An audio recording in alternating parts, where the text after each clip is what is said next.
Hey guys, Thrasher here. Happy New Year, and with a new year comes a new tier list. Let's talk about it right now.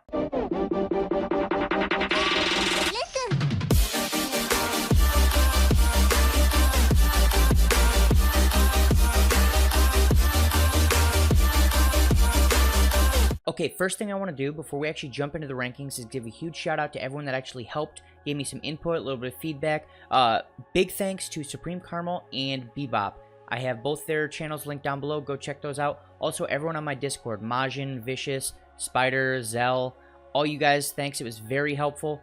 We've got that all set up. Now, the next thing is the format of these rankings have changed. I'm no longer doing single unit sparking tier lists. We're not going to be ranking every single character. What we're going to be doing is ranking all of the teams. So I'm going to have all of the major mainstream PvP teams that you will see, and then we're also going to rank the top 5 sparking units. So those ones still do have enough variation between them that we know who the top 5 units are. Outside of that, let's do the teams first, and then we'll jump into the top 5 units. So let's get to it. Okay, first up and in last place is Female Warriors. This is not a team that you see very often because it is not PvP viable, but it is a team that you could run. It's cohesive.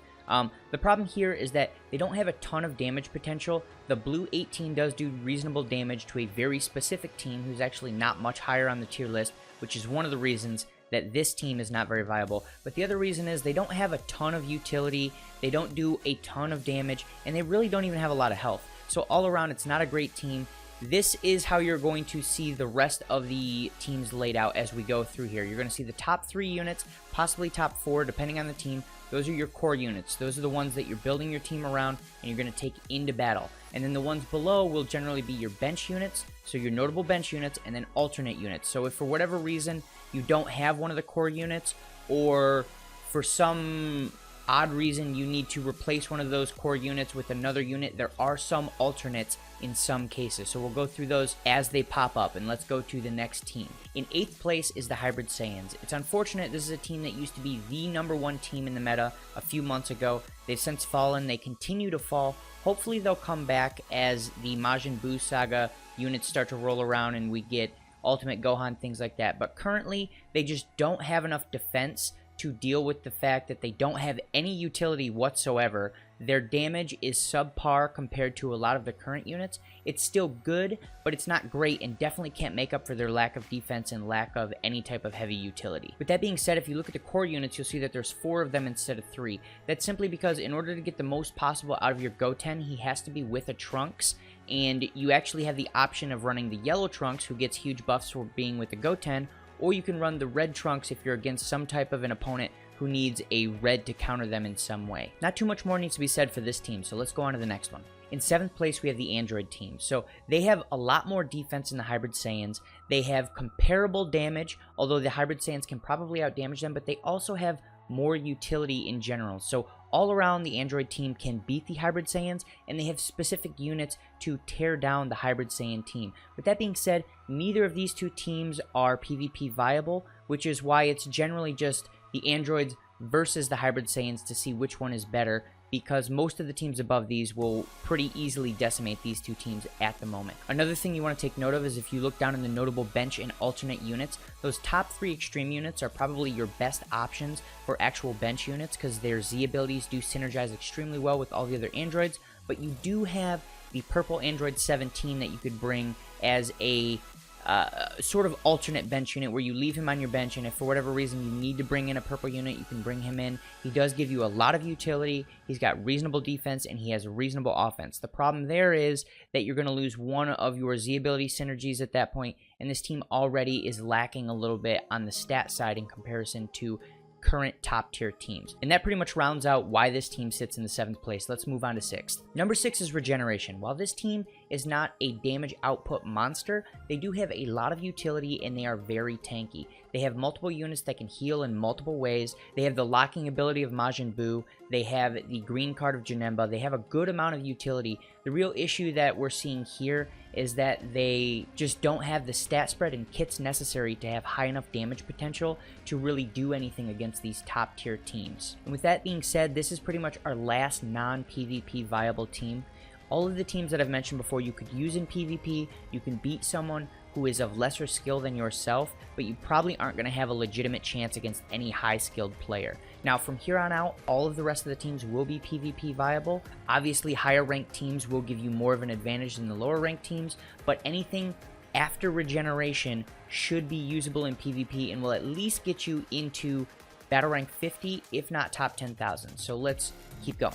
Number 5 is Mono Yellow. This team is immensely tanky. With the recent stat buffs to Pikkon and Final Form Frieza, they already have huge stat spreads, and then the yellow Super Saiyan 2 Goku is a tank unit. So all three of these units can take a ton of damage, and they can dish out a fair amount too. So depending on whether it's a Saiyan and it's Frieza that needs to do the damage, or it's a Frieza Force member and Pikkon needs to do the damage, you do have a fair amount of damage potential as well. And you have Final Form Frieza's green card, which is one of the top 3 best green cards in the game if you ask me. It can stop Rising Rush, it can stop pretty much any attack, it works from any range, it's absolutely phenomenal. He is a terror for any Saiyan character to fight against. Also, if you look down below, one thing you'll notice is that there are a lot of other options for Mono Yellow, so it's not one of the super rigid teams where you must have 3 exact characters and then 3 exact bench characters. The top 3 notable units on the bottom there are pretty much what is going to give you a lot of added defense on top of what they already have. The bottom 3 units are there if you want some type of an alternate unit, or if you want a little bit more offense than just the defense. Okay, next up is the Episode Sagas from Movies team. They have a lot of damage potential. They are reasonably tanky. The big issue here is they don't have a ton of utility, and they don't really have any ways to easily deal with Rising Rush. So you can pretty much Rising Rush the purple Broly, and at that point you're just against the red Broly and the red Gogeta. They don't really have any utility. You can burn the red Gogeta down very quickly, and then all you have to do is deal with the free-to-play Broly, who is a good unit, but is very beatable for most top-tier characters. So, if you're facing against another top-tier team and they get rid of your purple Broly, you're in a lot of trouble running this team. Okay, the number 3 team is the Saiyan Team. Now, the reason that you see the characters up there, and you'll notice that Super Saiyan Bardock is not on this list, is even though he has the Saiyan tag, if you have Super Saiyan Bardock, there's a different team that you're going to run that will show up a little later on. So you would not run Super Saiyan Bardock on a Saiyan team. It would be under a different name. One more thing to note here is the Saiyan team is in 3rd, but they're very close to the 2nd place team. I think in a lot of cases, if you really had to, you could probably switch 2nd and 3rd place, although I do think there are reasons that 2nd place should be where they are. So here's the big thing. This team has a lot of utility and massive damage potential. If you ask me, it probably has, if not the highest damage potential in the game, with the Super Saiyan Broly and the Kaioken Goku. It is right there on the edge, and Green Vegeta himself is also not a slouch. He can do a lot of damage very quickly. He has a ton of utility. He can tank a Rising Rush. His green card is, if not the best green card in the game, top 3 for sure.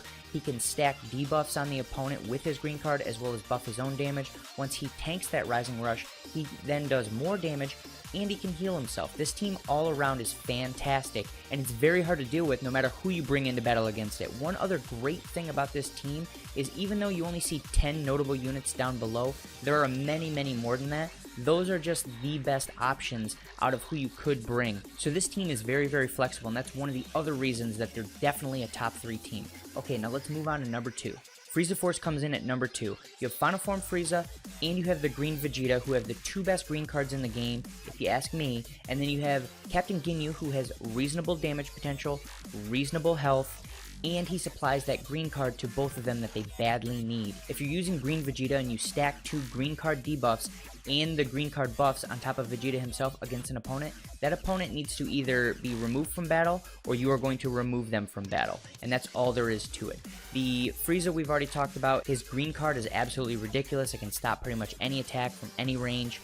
All around, this team has very good damage potential. Frieza can destroy pretty much any Saiyan unit, which is the meta right now. Almost everyone is running a Saiyan. Green Vegeta is good against any unit, period, because of his kit, not because of any specific type advantage. And then the Captain Ginyu is not the slouch he used to be. After the recent stat buffs, he is a good unit all around, and mainly he's there for the green card and just to make sure that he's not dead weight anymore. So he's doing exactly what he needs to do. Number 1 is Super Saiyan, to no one's surprise. This is the team that you will see most often in PvP. Anyone that has these characters will be running this team. Super Saiyan Bardock is what makes this the Super Saiyan team.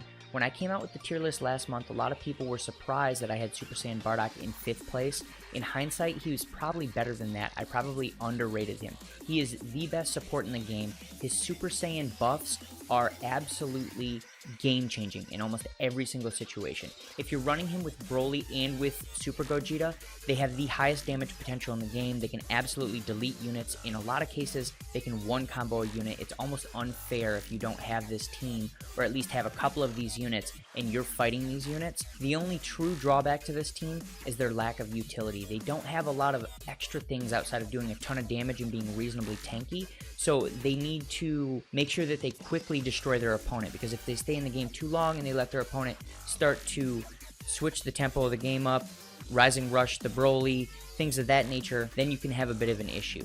Now, if you look down below, you'll notice that the top 3 units are your standard bench. They all increase the damage or health or critical, in the case of Super Vegeta, for a Super Saiyan. Now, Raditz, it's just a straight up Saiyan, but either way, Super Saiyans are Saiyans in most cases, the exceptions being right below that, those 3 units.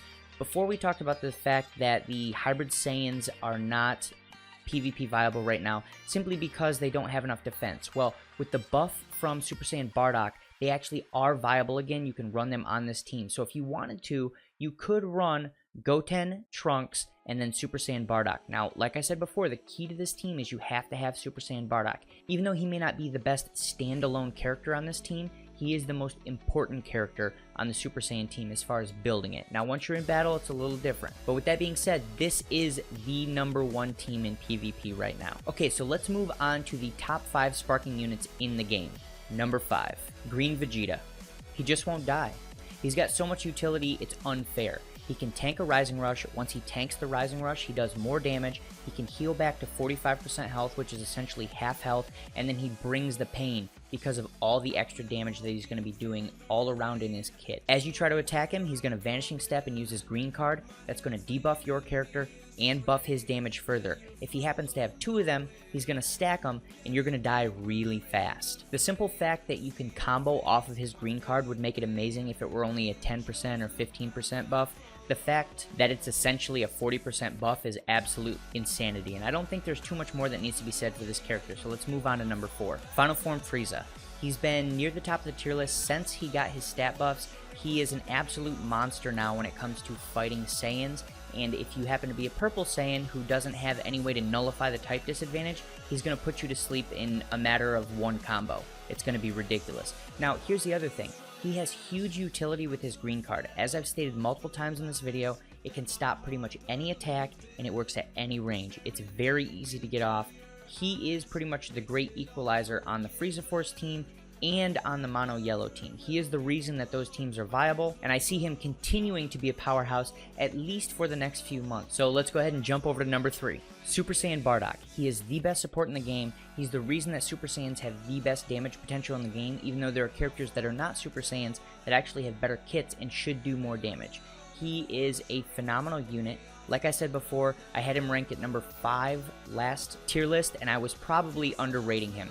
He is, many people thought it was because of the glitch where if you switch from him to another Super Saiyan and then do a tap attack, you could pretty much one-shot people.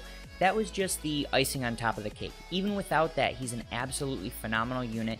He takes the Gogeta and Broly and allows them to absolutely truck other units. And with his self-healing green card, he's got a reasonable amount of survivability himself, and he can do good damage. So all around, he's a fantastic unit, and he's a staple for the Super Saiyan team. So let's move on to number 2, Kaioken Goku. Some people have already said this on the Reddit, on YouTube, on lots of different places. He, in my opinion, is everything Heart Virus Goku should have been. He is your high-risk, high-reward character where you have to pick a time frame to hit the go button, and it's time to do some damage. So for 60 timer counts, he becomes an absolute monster. For essentially the first 20 timer counts, he becomes God. He has a 20% damage reduction. His damage buffs are absolutely huge. If you make sure to get off the green card, he is going to be deleting characters. The only reason that he doesn't have the highest damage potential in the game right now is simply because one other character who links very well with Super Saiyan Bardock. He's the #1 character who we'll talk about in just a second. But one last thing I want to note before we do is the fact that 60 timer counts is a long time. Most fights end somewhere in that range. Some go more like 100, but this is a character that you're not going to be switching into Kaioken in the first 10 to 20 counts anyway.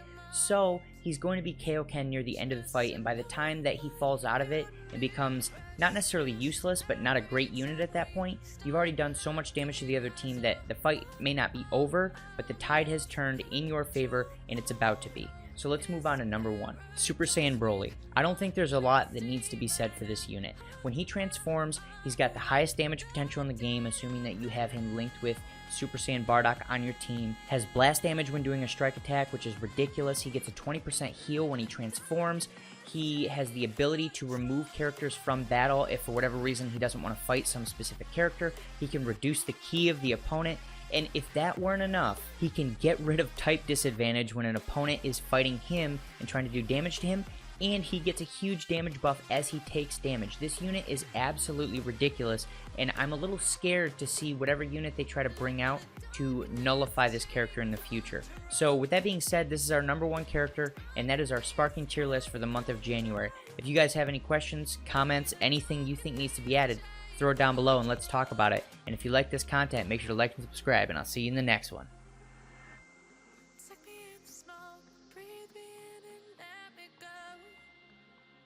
Sink to your heart to find you.